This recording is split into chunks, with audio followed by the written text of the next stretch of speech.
So we've been living in a house for about 4 months now, and I suppose one of the things that makes a special house is something that makes you feel more alive and more connected to your senses and nature, and this house truly ticks all those boxes. It's been quite inspiring being here.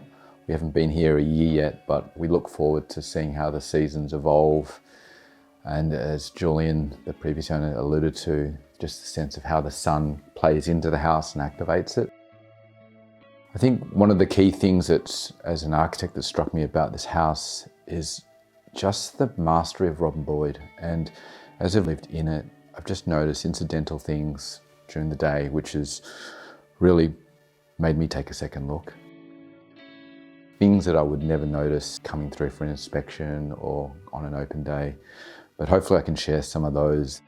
I think the thing that really strikes me about this house is how well it captures the site as an experience in one gesture. And that is, in my mind, one of the most powerful demonstrations of just how masterful Robin Boyd was at this point of his career.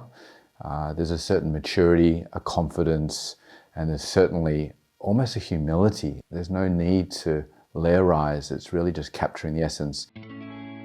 He's looked at the site, understood the slope, understood the amazing views here, and he's done one gesture, which is first the idea of the roof that hovers over this almost internal landscape.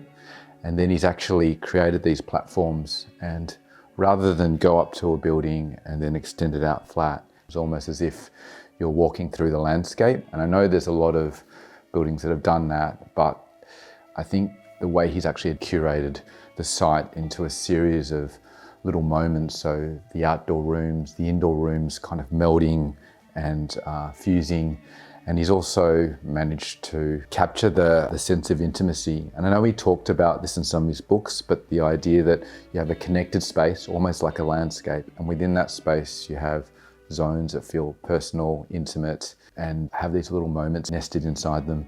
He's hit the levels, and he's used that then to create platforms that have dados that are exactly the right height and repetitive through the site. So there's a level of consistency in human scale. When you're in the different spaces, you really feel that. And I think the genius of Rob Boyd, that confidence, is shown in the way that he's actually captured the site with 3 systems. There's this beautiful bagged brickwork wall, which meanders through the site like a ribbon. It goes all the way up the site on the southern side, wraps around through the retreat, and actually wraps around and encases the courtyard up there. So it's almost like the first gesture on the site that beds it.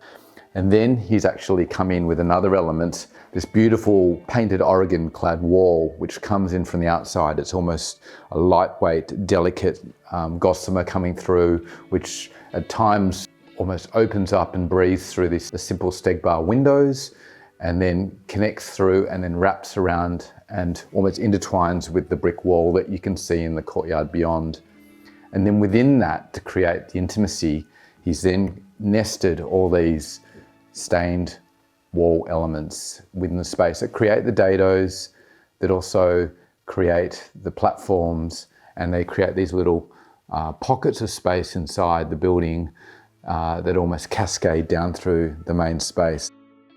And then there's the little details, simple, humble elements that Robin's taken, such as the Stegbar window system, which was very common at the time, with the simple rebates. And then he's taken that through, followed the dado line, and it leaps across and becomes the trim. It's the exact same thickness on this partition element, which just that level of detail, I think that makes it a real pleasure to live in this house. And what's really interesting is how Robin has actually captured the view of the Dandenongs, which is really powerful. And I think particularly this room, you notice that there's this very interesting junction between this massive window and then the human scale here, and then he's working with the scale of the landscape, and then on this side he's working with an intimate, more sort of room size scale, and he's just done it so effortlessly with the one system.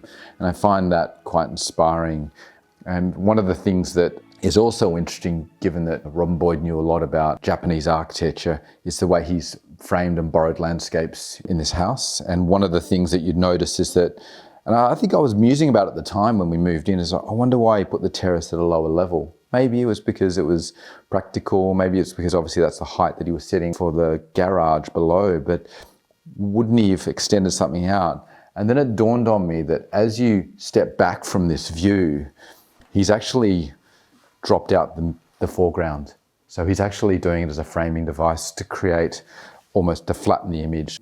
And you see it upstairs as well in the master bedroom, where he's actually got the sloped roof pulling away from the window. So when you're sitting on the bed, it actually flattens the view and brings it right into your experience. Talking about intimacy, one of the key things that Robin's done is really used the concealed lights incredibly well. And so they feature in all the spaces. So for instance, this element here, it's always built in. He's bouncing the light in.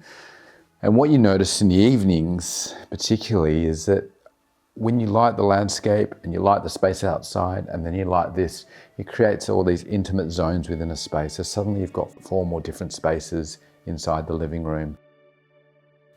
And I think that ability to concentrate the atmosphere in concealed lighting and then only have a few feature lights is really consistent in his work.